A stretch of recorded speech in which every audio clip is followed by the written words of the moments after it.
kita. Ya, saya ke Dimas dulu. Artinya selama 14 hari kalian menyasar komunitas masyarakat tertentu. Untuk Dimas sendiri, komunitas dari mana saja yang kemudian masuk dalam list kamu pada saat itu?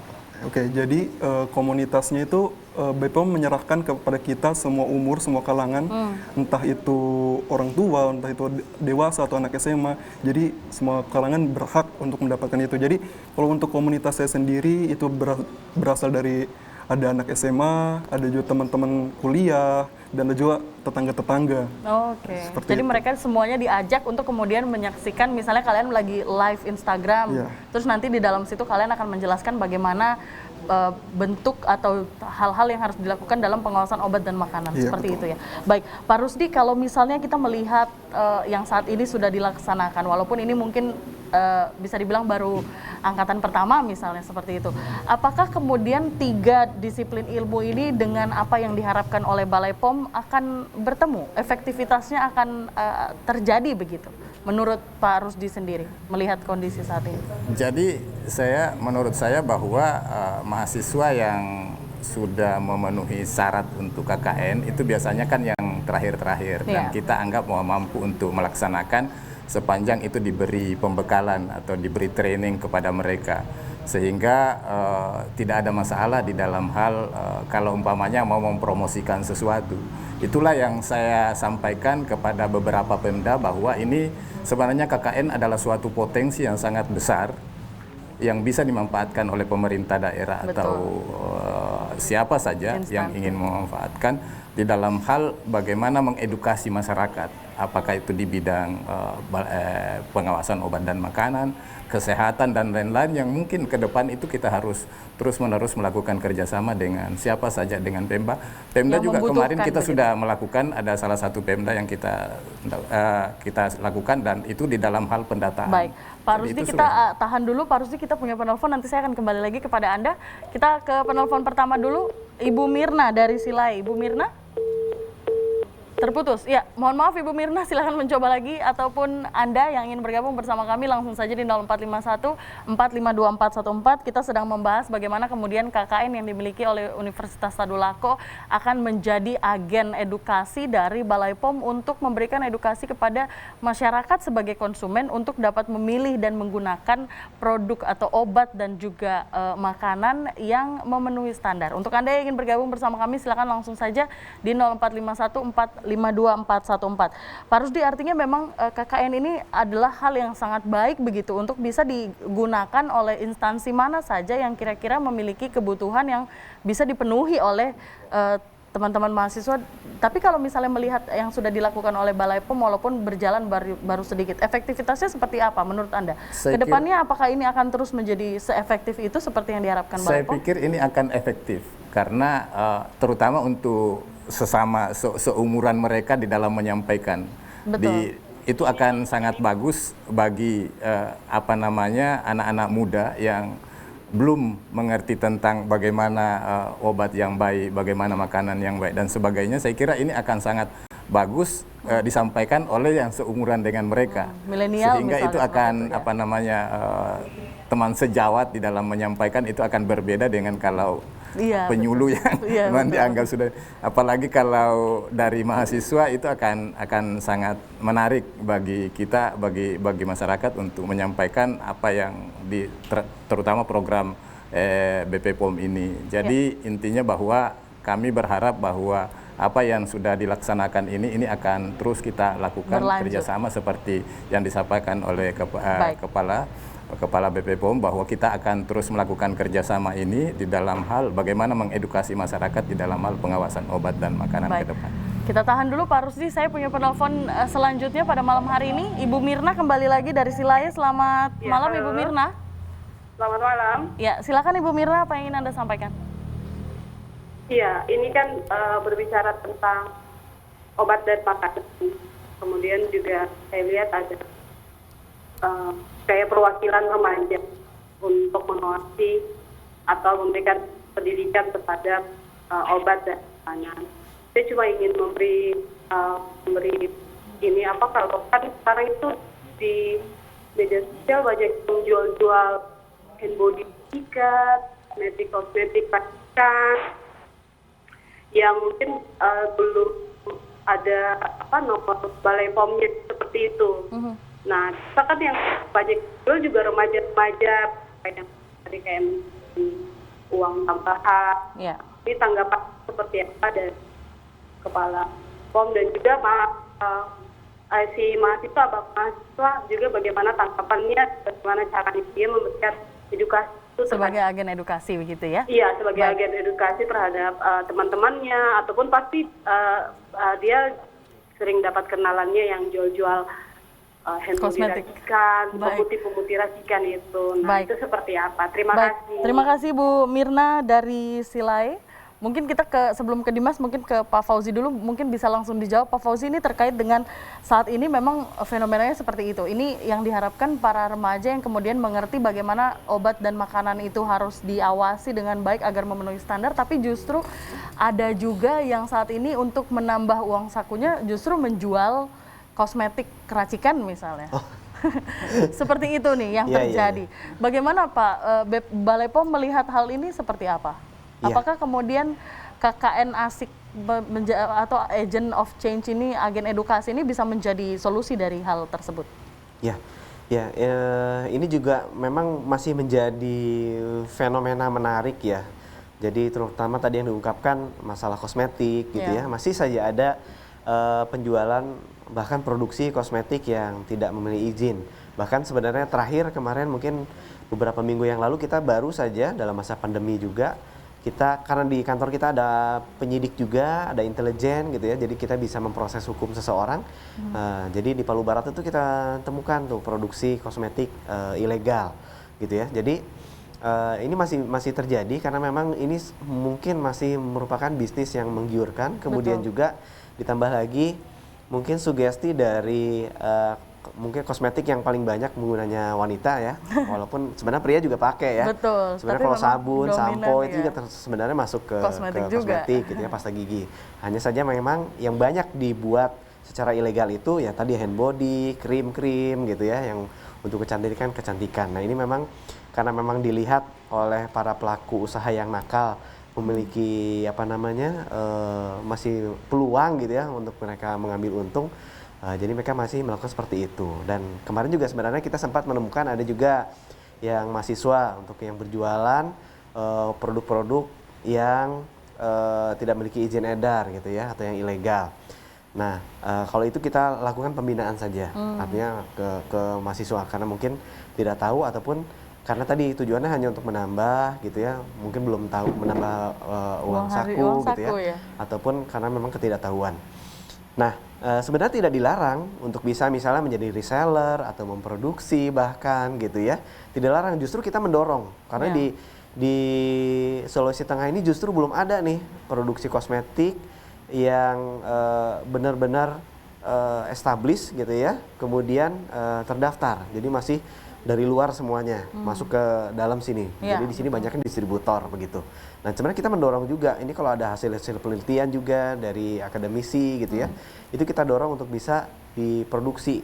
Nah, tapi tentunya aspek legalitasnya dipenuhi, kemudian juga aspek cara produksi yang baiknya juga dipenuhi agar produk yang dihasilkan itu juga aman dan bermutu tentunya. Tidak malah merusak kulit kalau misalnya kita bicara kosmetik gitu ya.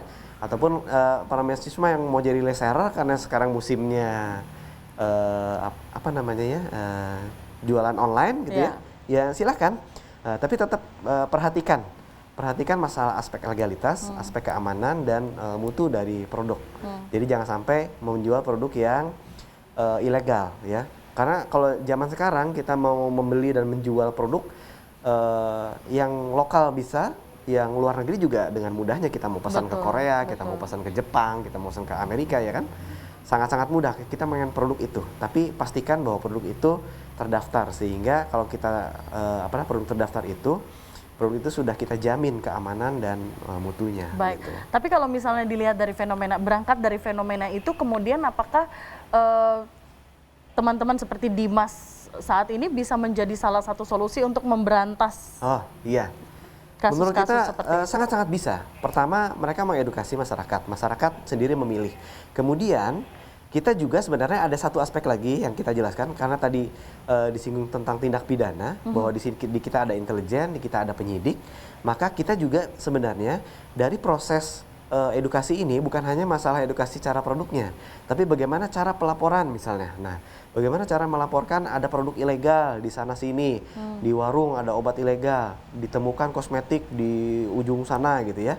Nah, itu bisa memberikan feedback ke kita sehingga kita bisa tindak lanjuti melalui operasi intelijen ataupun langsung ke operasi penindakan sehingga bisa langsung ditindak secara tegas para pelanggar hukum tersebut gitu. Jadi salah satunya itu kita bisa mendapatkan feedback juga dari para masyarakat ataupun dari para agen tentang pelanggaran-pelanggaran yang terjadi di masyarakat ataupun ada produk-produk yang membahayakan di masyarakat. Ya, baik. Gitu. Ya baik, kita ke Dimas dulu. Dimas, kalau misalnya dengar tadi seperti kalian udah punya feedback kah sih? Sudah ada respon-respon kah dari mungkin teman-teman seusia kalian atau komunitas masyarakat yang kalian sasar yang kemudian bercerita tentang banyaknya kosmetik-kosmetik di luar sana yang tidak memiliki izin dan bagaimana kemudian kalian mengedukasi hal tersebut? Oke, ya itu juga kemarin disampaikan oleh komunitas bahwa permasalahan seperti itu, kosmetik-kosmetik ilegal lah, yang racikan, banyak sekali yang dipermasalahkan. Nah, terus bagaimana sih caranya kita agen untuk mengatasi seperti itu? Jadi kita selalu memberikan materi tentang kosmetika, tentang bahaya penyalahgunaan kosmetika yang tidak terdaftar di Badan POM, dan juga kita selalu mengingatkan bahwa kosmetik-kosmetik racikan itu belum mempunyai uji klinis. Jadi entah apa yang diracik, apa yang dicampur, entah itu dari bahan kimia dengan susu, kan banyak seperti itu. Jadi itu sama sekali belum teruji klinis. Jadi kita selalu mengingatkan bahwa jangan kalian memakai produk-produk kosmetik yang diracik oleh industri rumah tangga dan belum terdaftar di Badan POM. Badan POM seperti itu. Baik, Pak Rusdi, ini kan diharapkan akan terus berjalan seperti yang dikatakan Pak Fauzi tadi. Artinya kemungkinan nanti akan ada saatnya bukan cuma online via streaming saja atau virtual saja, tapi juga akan menyasar ke daerah-daerah yang mungkin terisolir atau daerah-daerah jauh. Apa sih kemudian yang akan menjadi pendekatan yang diberikan pendekatan-pendekatan yang akan menjadi bekal begitu yang diberikan kepada anak-anak ini? Karena kan pasti pada saat kita berada di satu lokasi biasanya bukan hanya penolakan, bukan hanya mereka tidak mengerti, tidak paham, tapi jadinya kadang-kadang juga ada resistensi, misalnya ada penolakan-penolakan. Apa bekal seperti apa yang akan diberikan kepada anak-anak agen edukasi ini?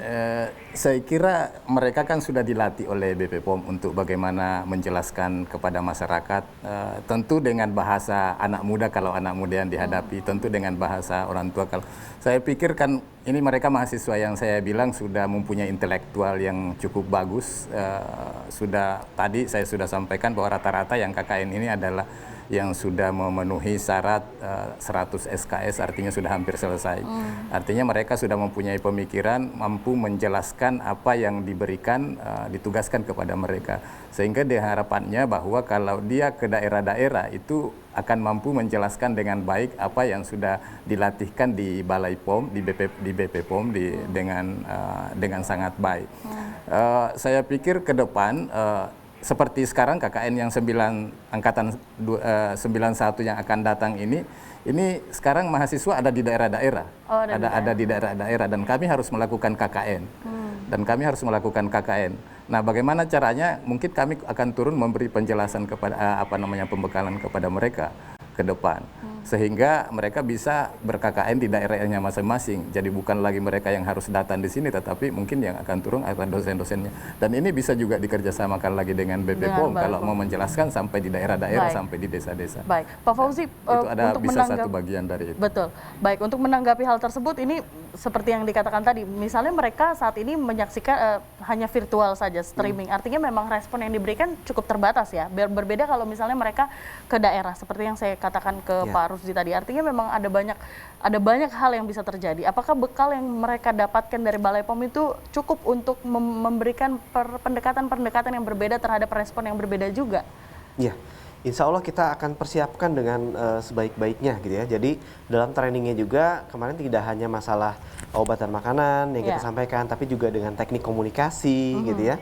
Nah, kemudian juga selama program ini berjalan juga kita supervisi terus. Jadi ada pembimbing-pembimbing masing-masing kelompok dari Balai POM. Nah, ini juga tidak lepas karena ini integrasi. Tentunya ada juga dosen-dosen pembimbing. Nah, ini juga berintegrasi. Jadi mereka cukup dikawal dengan cukup sangat baik gitu ya, dari komunikasinya, dari keilmuannya gitu ya, dari pemenuhan aspek-aspek untuk di KKN gitu ya, dari universitas itu juga dikawal terus gitu. Ada dosen-dosen pembimbingnya setiap kelompok dan ada dari kita pendamping.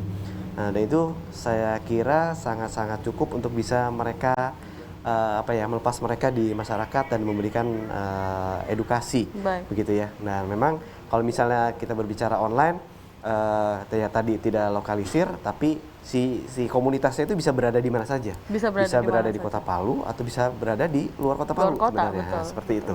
Tapi kita semua kendalikan dari Kota Palu. Iya. Begitu. Artinya nanti akan menyasar ke sana. Tetap akan agen-agen ini kemudian akan dipersiapkan untuk ke daerah-daerah begitu ya. Baik. Ada pembimbingnya. Tetap Jadi ada pembimbingnya. tetap ada pembimbing di baik dari universitas maupun dari bahkan untuk program bersama dengan Balai POM juga tetap ada pembimbingnya ya Pak Rusdi ya? Tetap ada pembimbing yang akan membimbing mahasiswa kalau ada kesulitan di lapangan, tentu pembimbing yang akan bisa memberi penjelasan. Betul.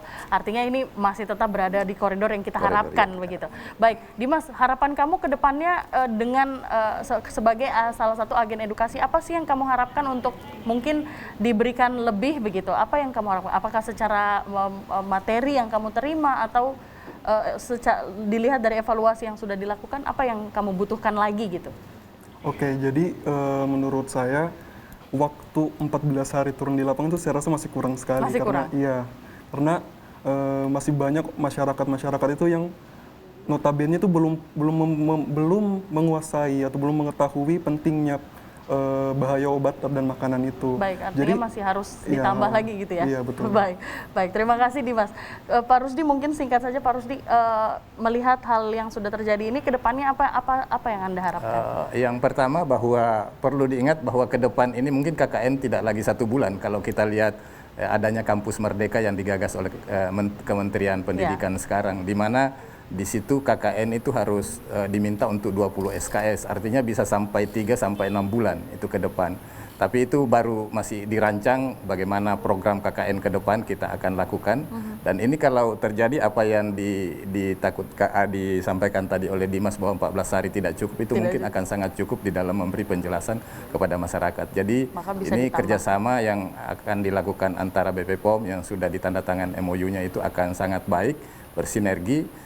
Mahasiswa mendapatkan pendidikan dari bagaimana ini pengawasan obat dan makanan, dan mahasiswa juga bisa menjelaskan dengan baik kepada masyarakat. Betul. Sehingga masyarakat mengerti dan betul-betul bisa terhindar dari apa yang kita tidak harapkan dari makanan dan obat. Artinya mereka bisa mendapatkan pengetahuannya dan juga bisa mengaplikasikannya begitu di masyarakat. Baik, terakhir dari Pak Fauzi, saat ini inovasi baru begitu dari Balai POM. Apakah inovasi ini kemudian akan di-develop misalnya kepada ibu-ibu nantinya sebagai agen edukasi, seperti apa ke depannya? Apa yang akan kita harapkan dari Balai POM terkait dengan pengawasan obat dan makanan yang dilakukan mungkin lebih secara agresif lagi begitu? Ya, pastinya kita akan terus melakukan inovasi-inovasi baru gitu ya, karena mengingat tantangan tadi, kemudian permasalahan berganti-ganti muncul, mereka juga berganti-ganti modus dan lain sebagainya.